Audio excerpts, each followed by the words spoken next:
जैसा कि आप जानते हैं, आप कांग्रेस में थे, कांग्रेस से आप बीजेपी में आए, तो सर व्यक्तिगत क्या चेंज हुआ उससे? कई लोग मेरे बारे में तो बोलते हैं कि मैं कांग्रेस से बीजेपी आया, पर मैं एक लौता नहीं हूँ जो आया। आपको सबसे पहले पता है कौन आया? बीजेपी के स्पोक पर्सन होने के नाते आपके ऊपर एक प्रेशर भी रहता होगा, इतनी डिमांडिंग एटमॉस्फेयर रहता है और रोज अप टू डेट होना, हर न्यूज़ चैनल पे हर अलग तरीके की डिबेट, उस चीज़ों को कैसे मैनेज करते हैं इतना सारा? जो चीज़ आप केवल फैशन के लिए करते हैं उसको तो करने में बड़ी दिक्कत समस्या आती है, पर जो चीज आप पैशन से करते हैं उसमें आप जी जान लगा के लगे रहते हैं। ये काम मेरे लिए मेरा पैशन है, फैशन नहीं है। कांग्रेस में तो मैं देखता हूँ कई प्रवक्ता फैशन के लिए आते हैं। डिबेट में सर जितना ये एग्रेसिव माहौल हो जाता है, उस समय अपने आप को कूल और काम रख के और सार्केस्टिकली कुछ बोल देना और बड़ा मैनेज करने वाली बात। किसी भी डिबेट में हम लोग अपनी पार्टी का विचार रखने जाते हैं। हाँ जी। तो ये विचारों की लड़ाई है। दल अलग अलग हो सकते, दिल अलग अलग नहीं होने चाहिए। 2029 के चुनाव की बात तो मैं नहीं करूंगा, मैं आने वाले 10 साल बाद आप बीजेपी को कहाँ देखते हो सर? मैं आने वाले 10 साल बाद बीजेपी कहाँ है इसमें इंटरेस्टेड नहीं, ना मोदी जी इसमें इंटरेस्टेड है। पार्टी लेवल की बात नहीं करता आपके साथ, ना मैं डिबेट्स की बात करता हूँ, मैं आपके कोर बिलीफ की बात करता हूँ देश के प्रति। वो क्या है? हिंदू के आगे डेमोक्रेटिक लगाने की आवश्यकता ही नहीं, क्योंकि ये डिफॉल्ट है। हिंदू डिफॉल्ट से ही डेमोक्रेटिक है।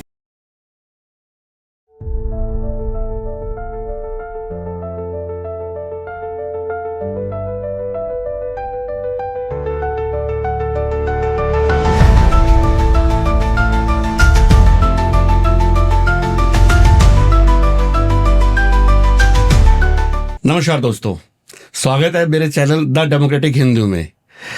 मैं पवन नागपाल। आज के जो हमारे गेस्ट हैं वो इतने ज्ञान के गुणी हैं, जिनसे आप पॉलिटिक्स की बात करिए, कल्चर की बात करिए, इतिहास की बात करिए, इस देश के बारे में किसी भी टॉपिक पे उनसे बात करिए। इनफैक्ट आपने उनको दिन में एक बार या शायद लगातार किसी ना किसी न्यूज़ चैनल में लगातार बैठे हुए देखा होगा। तो स्वागत है हमारे चैनल में शहजाद पूनावाला जी। तो धन्यवाद आपका।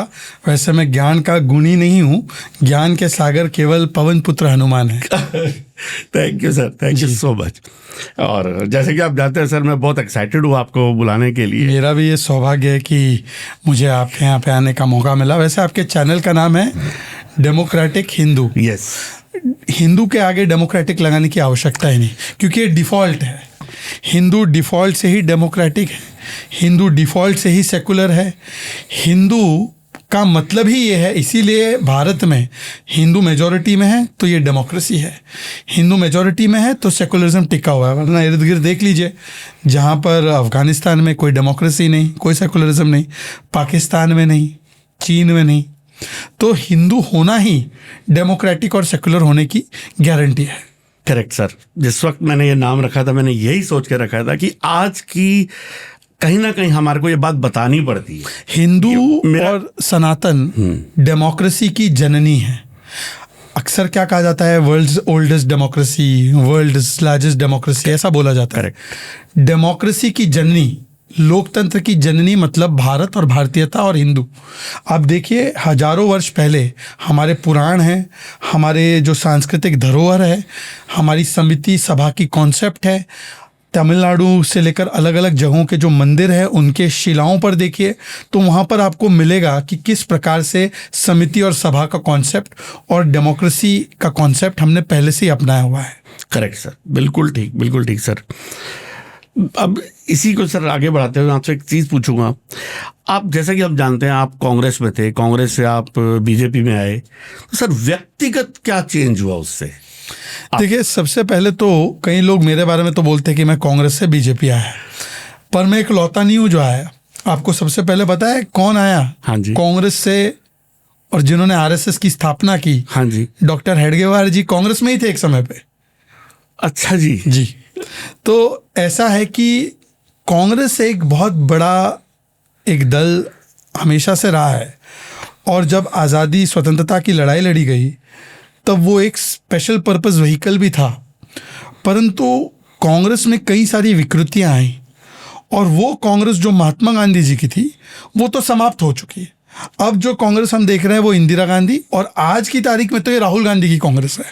और राहुल गांधी की कांग्रेस में जिस प्रकार से वो प्रस्तुत करते हैं वैसा कुछ है नहीं। अभी मैं आ रहा था तो उसी समय पर दिग्विजय सिंह जो राहुल गांधी के मेंटोर है, वो राहुल गांधी को नसीहत दे रहे हैं कि भाई हमें डिसेंट्रलाइजेशन करना चाहिए, विकेंद्रीकरण करना चाहिए।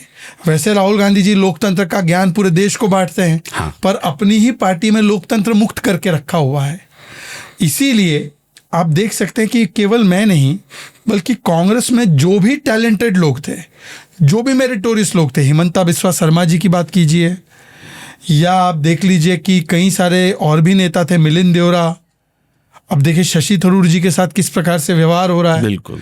तो एक के बाद एक कांग्रेस को लोकतंत्र मुक्त और मेरिट मुक्त बनाने का काम राहुल गांधी ने किया है, और इसीलिए बहुत सारे लोगों को वो कांग्रेस को छोड़ना पड़ा। उसमें से मैं एक था, और मैंने जो विषय उस समय उठाए थे कि राहुल गांधी अनडेमोक्रेटिक है, इनटॉलरेंट है, मेरिट को पसंद नहीं करते। मुझे लगता है कि आज इतने वर्षों के बाद, लगभग 8 वर्ष हो चुके मुझे कांग्रेस छोड़े हुए, हर बात पर मैं सही साबित हुआ हूँ। और कांग्रेस जब 95 चुनाव राहुल गांधी के नेतृत्व में हारी है, अभी भी राहुल गांधी सच को स्वीकारना नहीं चाहते। तो मेरे में और जो संगठन कांग्रेस पार्टी में कितना अंतर है अब देख सकते हैं। मैंने तो वही इशू उठाए जो इशू आज भी मैं उस पर कायम हूँ, और कांग्रेस पार्टी जो है राहुल गांधी के नेतृत्व में आज भी उन विषयों को समझ नहीं पाई है। बिल्कुल ठीक। अगर हम विचारधारा की भी अगर हम बात करें तो सर, आप सरदार पटेल जी की बात देखिए कि आज वो भारतीय जनता पार्टी उनको अपना ज़्यादा मानती है, जबकि वो भी एक कांग्रेस के ही देखिए नेता थे। मैं आपको बताता हूँ कि भारतीय जनता पार्टी ने हमेशा से एक सिद्धांत अपनाया है जो संघ की भी सिद्धांत है, कि वो कहते हैं राष्ट्र प्रथम, दल बाद में और व्यक्ति आखिर में, लास्ट में, सेल्फ इज लास्ट। और इसी से ये आरएसएस की प्रेरणा है, जिसमें आरएसएस भी कहता है राष्ट्र प्रथम, समाज निर्माण, व्यक्ति निर्माण से समाज निर्माण, चरित्र निर्माण करके राष्ट्र निर्माण करना है। तो इसमें जिसका भी योगदान है, राष्ट्र निर्माण में किसी एक ही दल का योगदान होगा ये तो जरूरी नहीं है। राष्ट्र में अलग अलग लोग अलग अलग तरीके से समाज में योगदान देते ही है, और कोई अच्छा व्यक्ति दूसरे दल में भी हो सकता है जो राष्ट्र के निर्माण के लिए, समाज के निर्माण के लिए काम कर रहा है, या निर्दलीय भी हो सकता है, दल के बाहर भी हो सकता है। बिल्कुल। तो क्या वो हमारे देश के योगदान में अगर इतनी आहुति दे रहे तो उनका सम्मान नहीं होना चाहिए? और इसी मंशा को देखते हुए आप देखिए बीजेपी और कांग्रेस में अंतर। मोदी जी आए तो प्रणब मुखर्जी जी, एससी जमीर, तरुण गोगोई, मुलायम सिंह यादव, इन सभी लोगों को राष्ट्रीय पुरस्कार मिला। चौधरी चरण सिंह जी को मिला, कर्पूरी ठाकुर जी को मिला। आमतौर पर यह नहीं कहा जाएगा कि ये हमारी विचारधारा से है, पर हमने सम्मानित किया। और इसके उलट कांग्रेस ने क्या किया, केवल एक ही परिवार में उन्होंने देश को समेट लिया।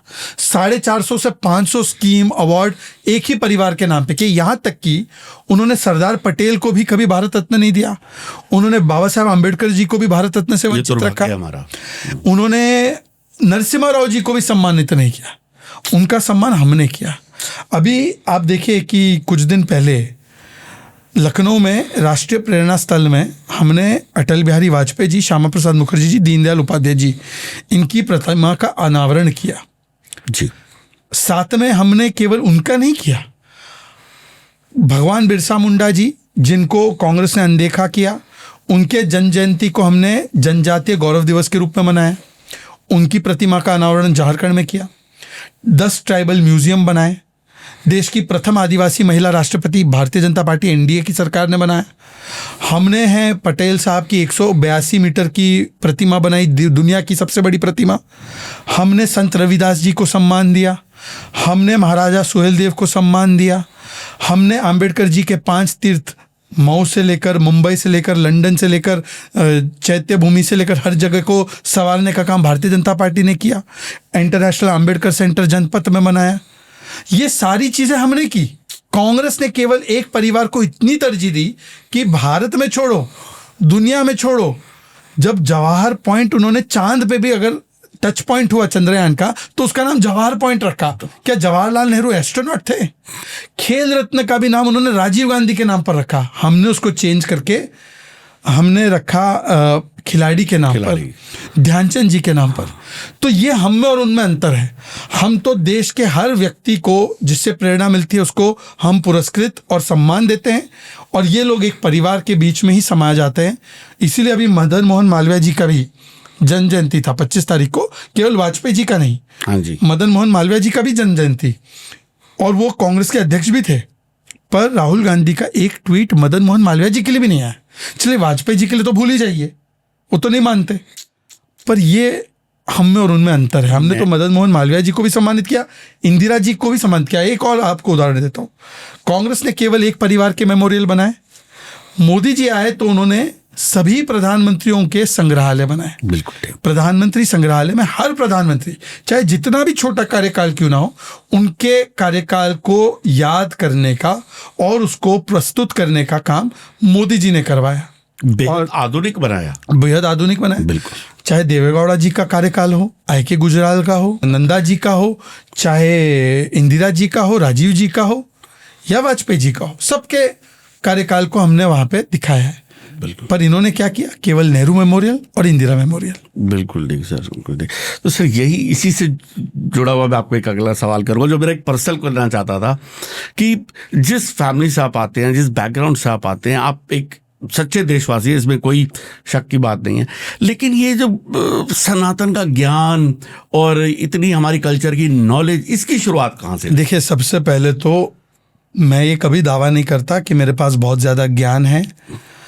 मुझे तो लगता है कि जितना भी मुझे जानकारी है वो एक समुद्र में एक बूंद के 1/100वें हिस्से का भी मेरे पास ज्ञान नहीं है। पहले तो इस बात को समझ लीजिए। तो जितना हम ज़्यादा ज्ञान प्राप्त कर सकते हैं उतना हमको करना चाहिए, और रामायण, महाभारत या सनातन संस्कृति जो है ये हमारी मूल संस्कृति है। इस दुनिया में धर्म एक ही है, सनातन। मज़हब अलग अलग हो सकते हैं। मैं आपको उदाहरण देता हूँ। मुझे यहाँ से जयपुर जाना है तो मैं अभी जो नया एक्सप्रेसवे बना है वो भी ले सकता हूँ, ओल्ड हाईवे से भी जा सकता हूँ। चाहे मैं ओल्ड हाईवे से जाऊँ या नए एक्सप्रेसवे से जाऊँ, ये दोनों रोड्स एक धरती पर ही है। सनातन वो धरती है, सनातन वो धारण करने वाली धरती है।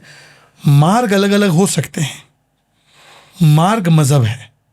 कोई ईसाई पंथ में यकीन रखता है, कोई सिख में, कोई मुस्लिम है, कोई और पद्धति से पूजा अर्चना करता है। बिल्कुल ठीक, बिल्कुल ठीक। पर सनातन धर्म एक ही धर्म है और हमारी संस्कृति एक ही है। और केवल ये मैं नहीं मानता हूँ, इंडोनेशिया में सबसे ज़्यादा रामलीला मनाई जाती है। इंडोनेशिया में गरुड़ एयरलाइंस है। इंडोनेशिया की नोट पर गणेश जी विराजमान है। करेक्ट। ये क्यों है? उनके नेता कहते हैं कि मेरा डीएनए भारतीय है। तो आप उसको सनातन कहो, भारतीय कहो, जो आपको पसंद आए, हिंदू कहो, ये सब इंटरचेंजेबल है मेरे हिसाब से। और मुझे लगता है कि हम लोगों को अपनी जो मूल है उसको कभी नहीं भूलना चाहिए। देखिए, बिल्डिंग के ऊपर आप रंग हरा डाल दो, हाँ जी, उसकी फाउंडेशन तो चेंज नहीं होगी ना। फाउंडेशन क्या है वो याद रखना है आपको। बीइंग एन इंडियन हमारे को पता होना चाहिए। बीइंग एन इंडियन आपको याद रखना पड़ेगा कि आपकी मूल विचारधारा क्या है, आपके मूल क्या है। तो मुझे लगता है कि हर एक व्यक्ति को अपने मूल से, अपने रूट से गर्व करना चाहिए। यही हमारी सिविलाइजेशनल लेगेसी है, ये हमारी धरोहर है। करेक्ट। अब मैं आपको उदाहरण देता हूँ। आप पवन हैं, मैं शहजाद हूँ। आपको 2 उदाहरण देता हूँ, उसमें से एक चुनिए। एक सेट ऑफ ब्रदर्स है जिसमें कि वो झगड़ा करते हैं प्रॉपर्टी के लिए, और एक भाई दूसरे भाई का कत्ल कर देता है और बाप को जेल में डाल देता है और अपने भाइयों का कटा हुआ सिर अपने बाप के पास रखता है।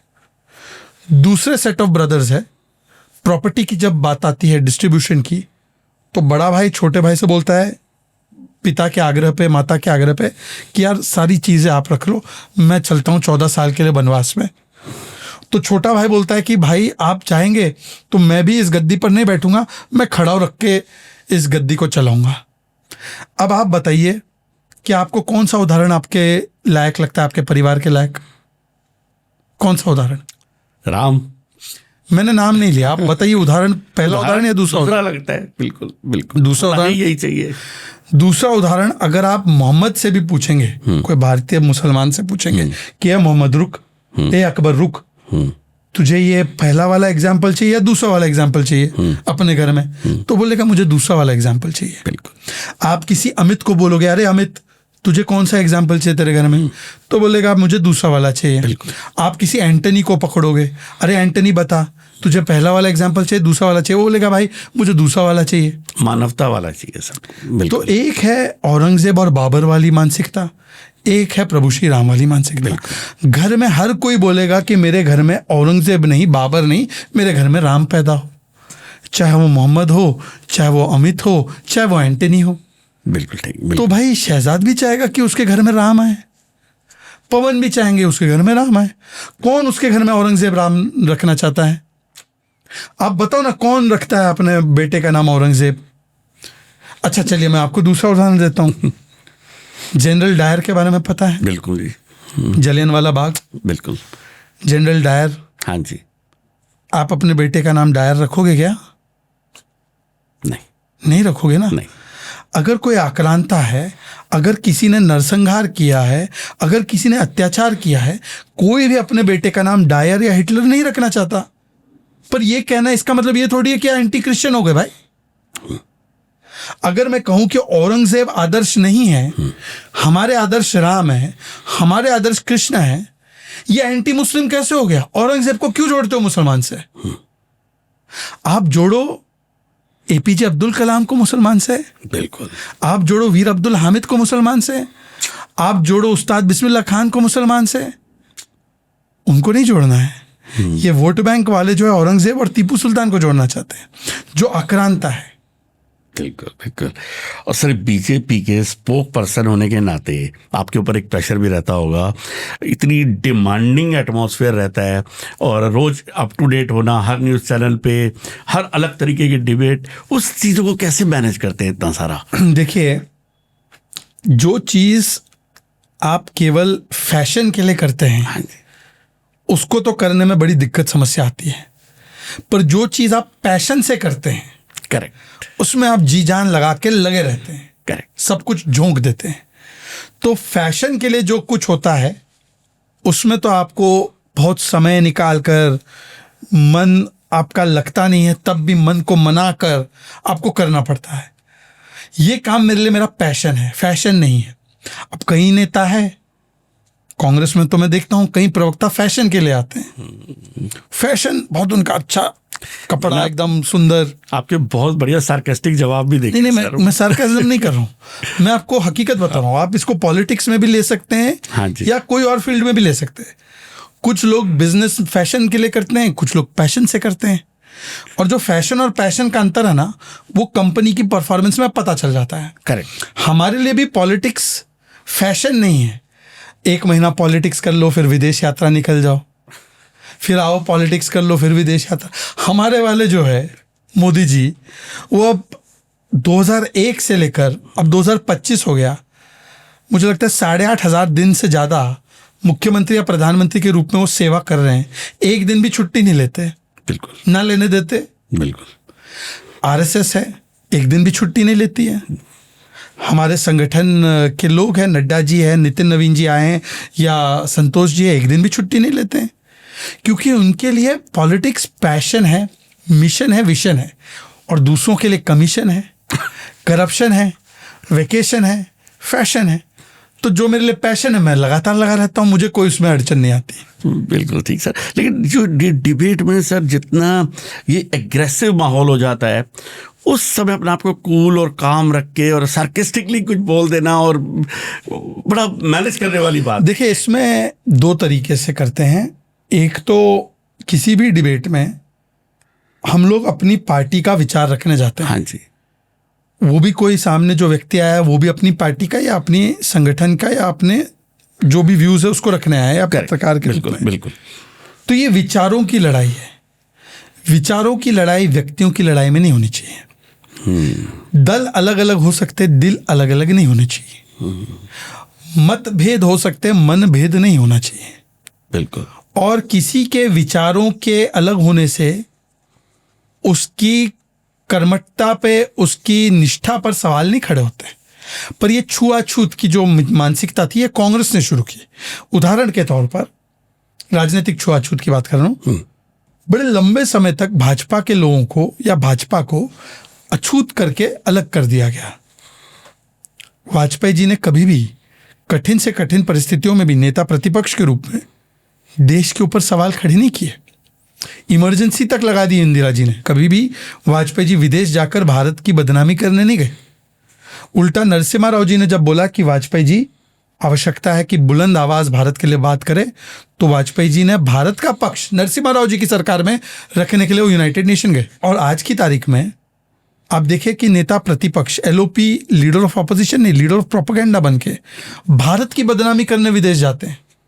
कभी भारत की अर्थव्यवस्था पर, कभी भारत की इकॉनमी डेड है कहते हैं, कभी भारत की सेना के ऊपर सवाल खड़े करते हैं, कभी ऑपरेशन सिंदूर पे। तो ये दोनों में अंतर है।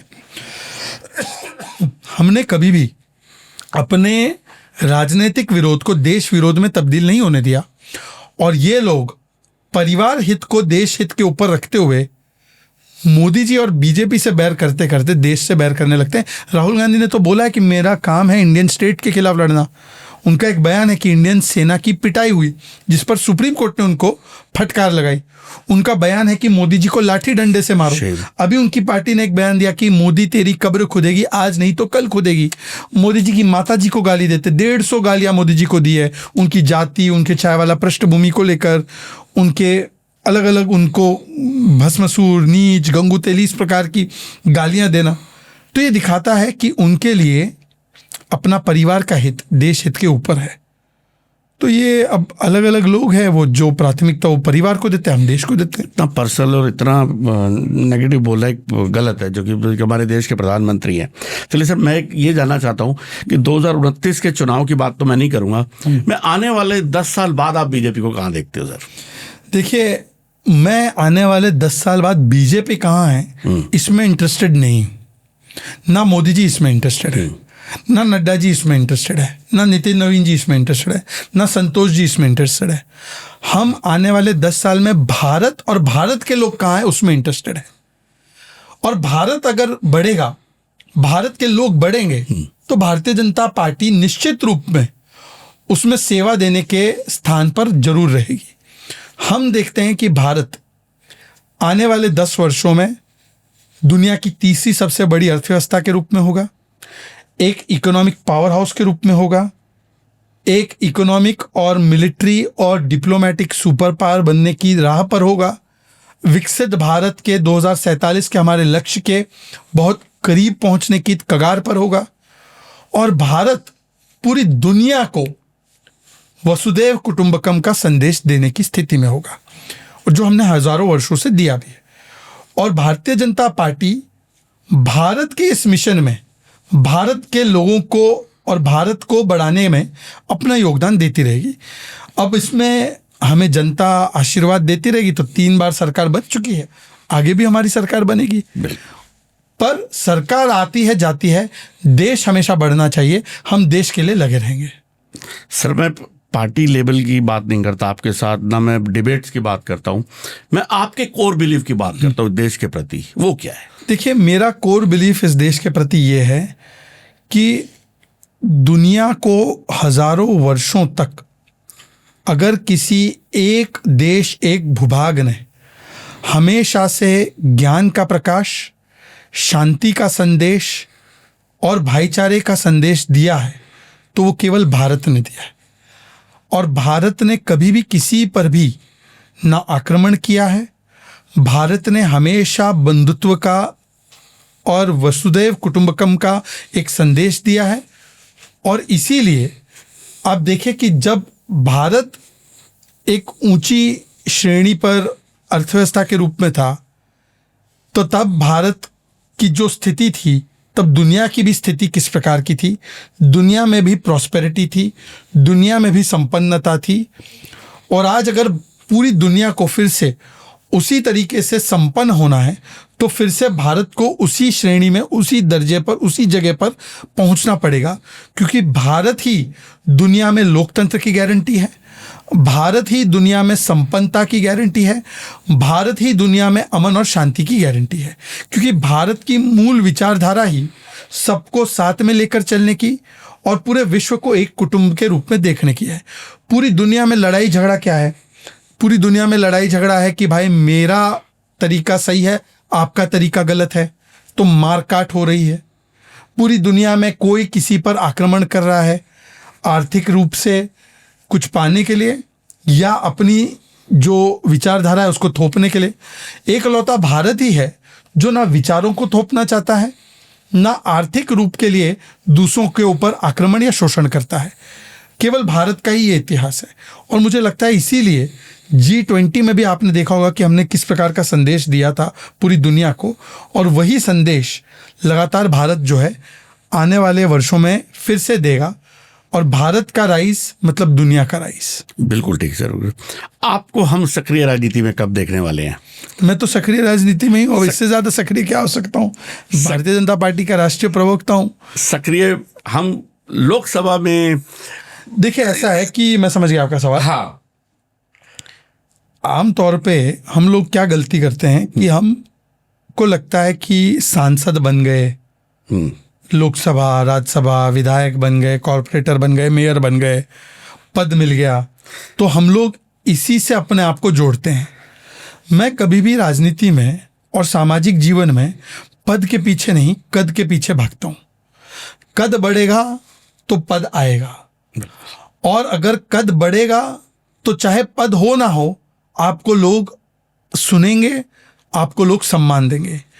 पद अगर हो भी पर कद अगर ना हो, जैसे अब पद है लोग लीडर ऑफ ऑपोजिशन का, पर कद नहीं है, तो लोग उनको सीरियसली नहीं लेते। तो पद से ज्यादा कद ज्यादा जरूरी है। मैं कद के पीछे भागता हूं, मैं पोजीशन के पीछे नहीं, मैं मिशन विशन के पीछे भागता हूं। तो मुझे तो ज्यादा दिलचस्पी इसमें होती है कि मेरा अगला मिशन क्या है, मेरा अगला विजन क्या है। ये पोजीशन आए ना आए इससे कोई फर्क नहीं पड़ता। मेरा सवाल जमीनी लड़ाई से ही था कि आप जमीनी लड़ाई पे कब उतरेंगे? नहीं, जमीन मुझे लगता है कि राम जी जब रावण पे और रावण के खिलाफ युद्ध लड़ने गए, और जो धर्म की लड़ाई वो लड़ने गए, तो उसमें राम जी की तो भूमिका थी, पर राम जी के साथ साथ हनुमान जी की भी भूमिका थी, उनके साथ साथ वानर सेना की भी भूमिका थी, उनके साथ साथ गिलहरी की भी भूमिका थी।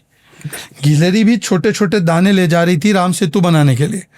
तो गिलहरी क्या ग्राउंड की रियलिटी से कटी हुई थी क्या गिलहरी जमीन पर योगदान नहीं दे रही थी क्या राम जी की जो जीत है, क्या उस गिलहरी से लेकर माँ शबरी से लेकर नल नील से लेकर हनुमान जी से लेकर सबकी योगदान के बिना क्या राम जी की जीत को हम समझ सकते हैं? नहीं समझ सकते।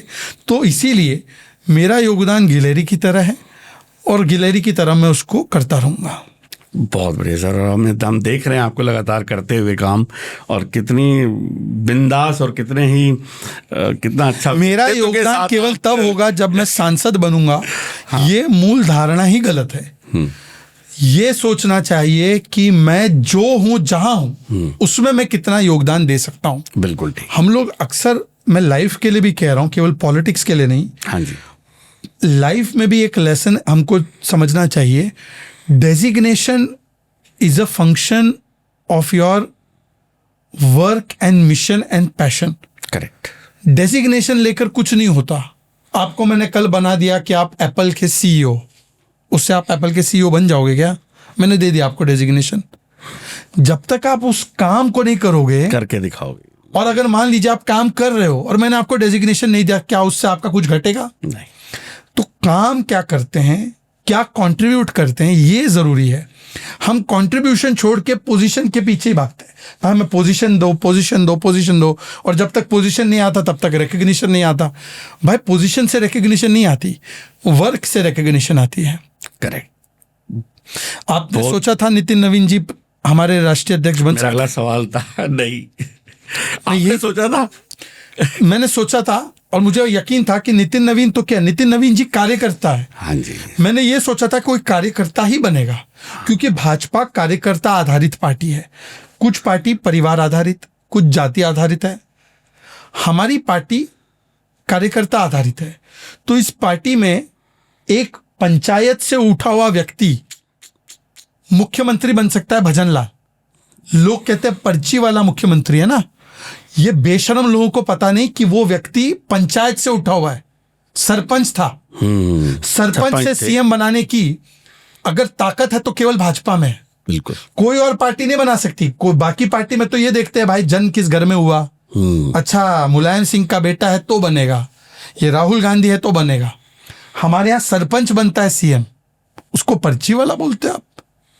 हमारे यहाँ पे 4-4, 5-5 बार विधायक बनकर सेवा करने वाला, एकदम एकदम चुपचाप सेवा करने वाला व्यक्ति विष्णुदेव साय जी बनते हैं, या हमारे यहाँ पे जिस प्रकार से मोहन यादव बनते हैं, या नितिन नवीन जी 5 बार विधायक, जमीन से जुड़े हुए, युवा मोर्चा में सक्रिय, छत्तीसगढ़ का प्रभारी, छत्तीसगढ़ में जीत दिलाने वाले। और कोई पार्टी कर सकती है क्या ये? नहीं। और कोई विचारधारा कर सकती है क्या ये? एक कार्यकर्ता को, चाहे नड्डा जी कौन थे?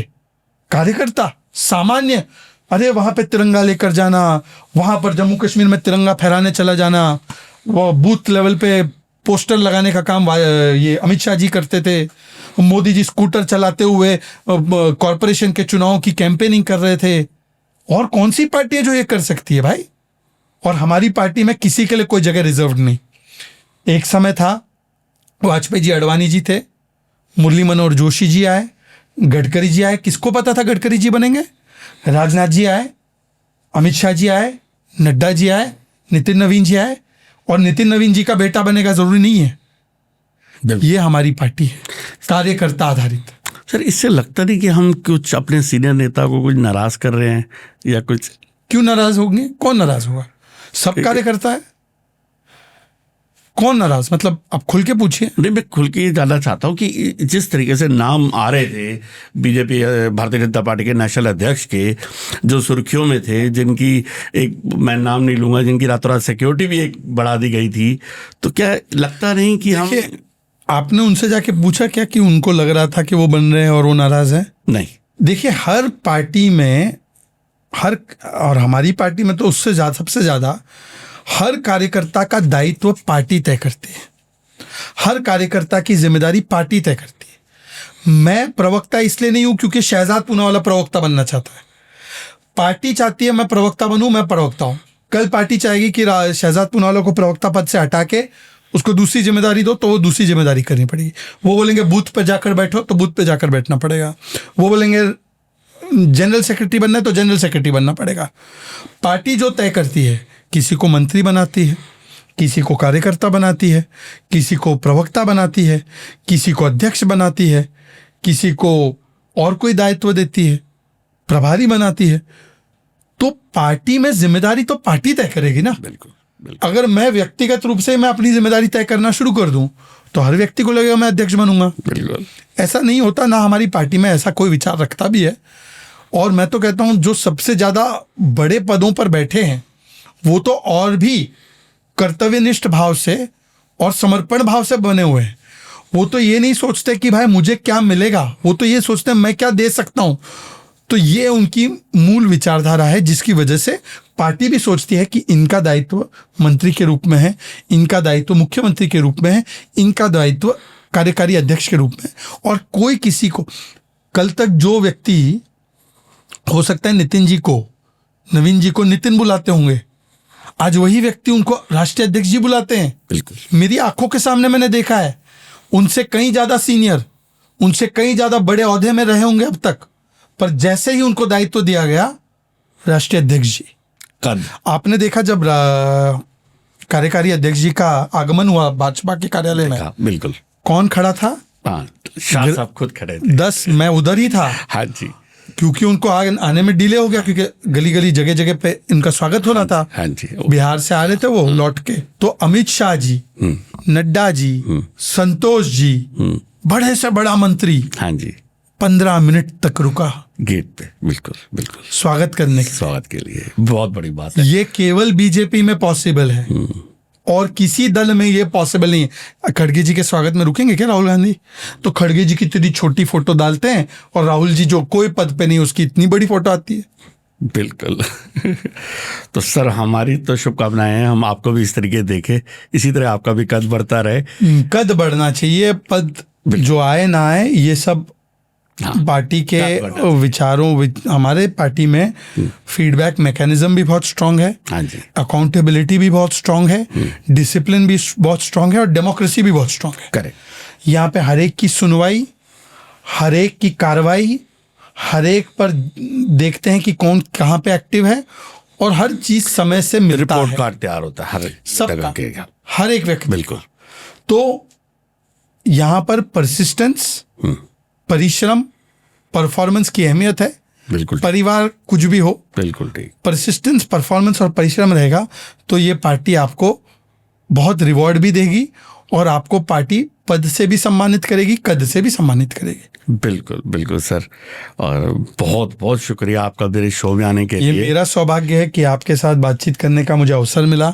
बहुत बहुत धन्यवाद आपके सभी दर्शकों को भी, और सभी लोगों को मैं कहना चाहूँगा कि हम 150वां वर्ष मना रहे हैं वंदे मातरम का। हाँ जी, हाँ जी। तो अपने घर में, अपने संगठनों में, अपने समाज में, जहाँ पर भी आप हैं, तो वंदे मातरम का उच्चारण और पूरा वंदे मातरम अगर आप बोल सके बिल्कुल। तो और भी बेहतर है। बिल्कुल। इसको जरूर करते रहिए, माँ भारती की सेवा में लगे रहिए, और मुझे लगता है इससे और बेहतर कोई कार्य नहीं हो सकता। सभी लोगों को फिर से एक बार जय श्री राम, जय श्री वंदे मातरम, भारत माता की जय। वंदे मातरम। बहुत बढ़िया सर, बहुत बढ़िया लगा आज आपके साथ बैठ के बात करके। थैंक यू सो मच, और हम बहुत खुशी होगी आपसे दोबारा फिर कभी इसी तरह मिलके। जल्द मिलेंगे। बिल्कुल, थैंक यू। जय श्री राम। जय श्री राम।